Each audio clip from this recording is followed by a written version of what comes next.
You've been working out consistently and stretching regularly, and you feel like you're doing all the right things, and your back and hips are still bothering you, then this video is for you, because the problem isn't your back at all. So here's what's been happening with me. I was going to the gym consistently. I was stretching.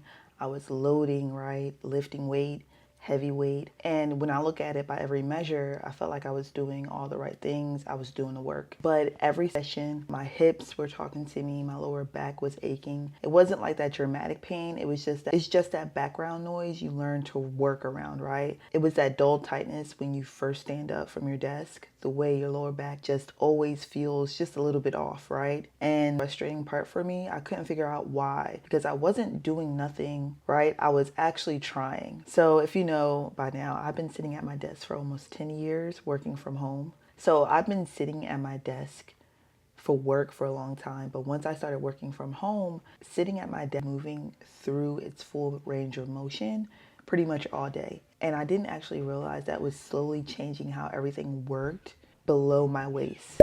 So the moment it clicked for me was when I noticed where the pain was actually coming from. It was my SI joint, where the lower back meets the pelvis.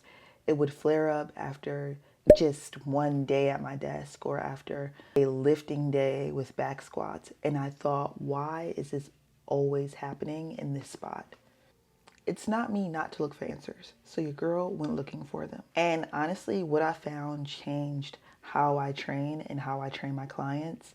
And it kind of changed how same thing kept popping out to me. It was like the same chain everywhere, in every study and every research paper I found. This is like the chain I found. So you're sitting, then you have hip flexor shortening, you have your pelvis pulling forward, and then your glutes stop firing, and then your back takes all the load. So that's the chain and your back, which everyone is treating. And it's actually the victim in this story, not the cause. That's what I had to learn. So here's the study that made it real for me, and it clicked to where I found like a new framework for myself. EMG study, women with boring squats. So 60% less glute activation in the tight hip flexor group, and then 2.6 times more hamstring activity compensating, right? So I read that and I thought, that's me.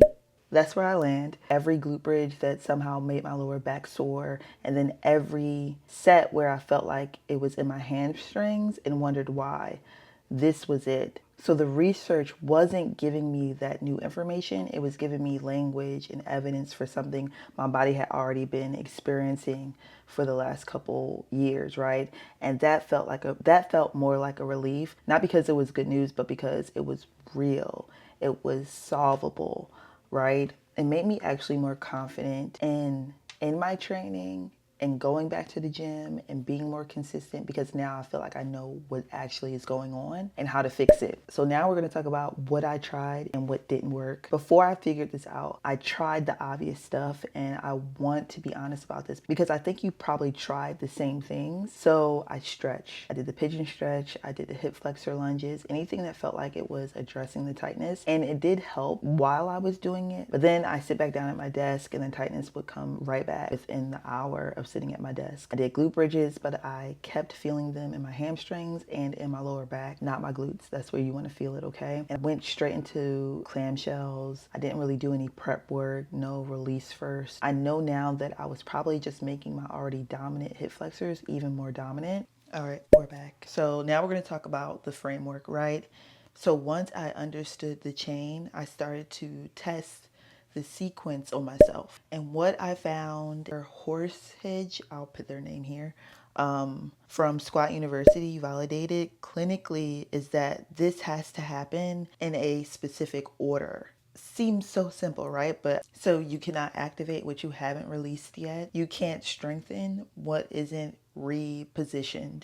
And every phase depends on the one before it. So that means how well you do it, right? The correct way, the correct form. So this is the framework that I built, and I also use with my clients too. So the first stage is going to be a release. We are going to be releasing what's overactive. Maybe it's the hips, the TFL. You also want to turn down the volume on the muscles that are more dominant before anything else can work, right? So That has a lot to do with like foam rolling. I actually did that in the gym today because I just felt my hips were really tight. So I did foam rolling first. I think this is the first time in my like fitness journey that I really utilize my foam roller. Now that I know what I'm using it for and why I'm using it, right? It makes so much more sense. You're kind of just releasing that stress in those areas before you even decide to add load, before you decide to do any exercise, right? Next, you want to reposition. This is a new one for me, and this is where I had to do a lot of research. Repositioning the pelvis, right?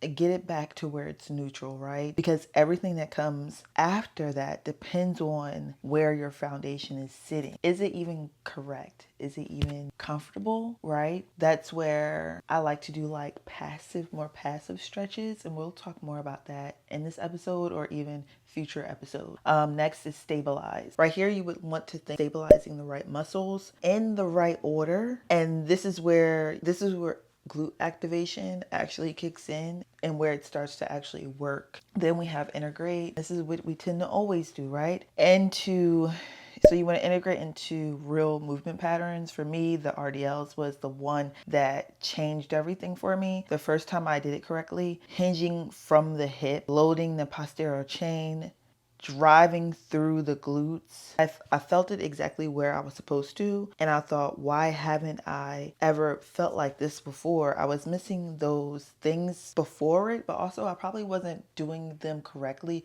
because I didn't understand why I needed to do it right. So when it came to an RDL, maybe I'll make this into a separate video, but when it came to an RDL, I was really frustrated because I couldn't feel it in the right areas. I always felt it in my lower back. I feel like my upper half was doing more of the work. So once I understood that with an RDL, you're supposed to feel it in like your hammies and in your glutes. You should feel your glutes too. That's when it started to make sense to me. And I'm wondering, why aren't I feeling it in my glutes? And it was also because my glutes weren't activating properly, and I couldn't even feel my glutes when I first started doing glute bridges. So it's a whole thing. I'll make it into a video. But after integrate, we get into reinforcing those movements, right? Reinforce this daily, right? Because the pattern has to replace the old ones. We're learning, we're getting familiar with the patterns. A lot of times with my clients, before we even headed to loading the weight, before we load, we usually integrate with like a TRX hinge before we get into dumbbell RDL, something like that. So we'll start with a TRX hip hinge. Yeah. So one session doesn't fix 10 years of sitting, right? But if you create a good framework and just focus on that for like 8 weeks or 10 weeks or 12 weeks, depending on where you feel you fall at. I did it for like 10 weeks. I actually rolled it over into a newer program that I was doing. I didn't want to stop doing it because I didn't want to lose the progress I've made. So I put it into my second workout, and maybe I'll talk about that in the other video too. Talk about how I integrated them.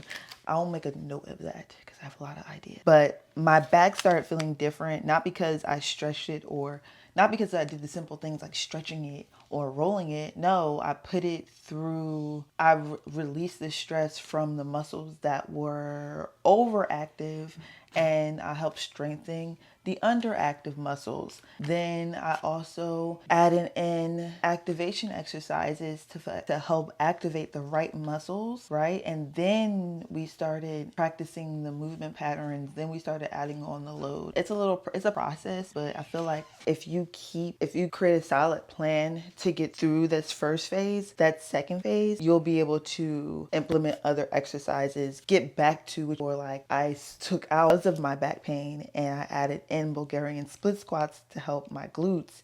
And now that I feel like I'm there, I can finally get back to back squats. It's all in the journey, and all of that is a part of the journey. Where else? I hope this isn't fuzzy, you know? So if you've been in that cycle, stretching and wondering why it keeps coming back, right?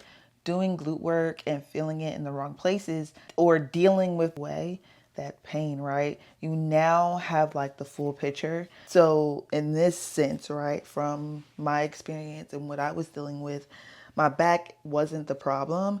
It's been covering for all the other things I was doing or try to fix. which is doing all of the work. All right, so I made 1-page reference card with this whole framework mapped out. So I'll post it on my website I'll post it on my website, but we'll see. Map it out, and I'll keep the link in my description. So print it, save it, use it before your next session. Help you build out something solid and something that you enjoy, right? Drop a comment and tell me where you feel that pain, where you feel that ache. Is it in your lower back? Is it in your hips? During your glute bridges, right? I would want to know, because this tells me exactly where I should go deeper in my up and coming videos, okay? So I will see you soon. Just roll with me, all right? Roll with me. I want to create a video every week, but I want to make sure it's quality because I'm still learning, you know? As I get a little older, I realize life is perspective, and my perspective may differ from yours. I want to say thank you to everyone.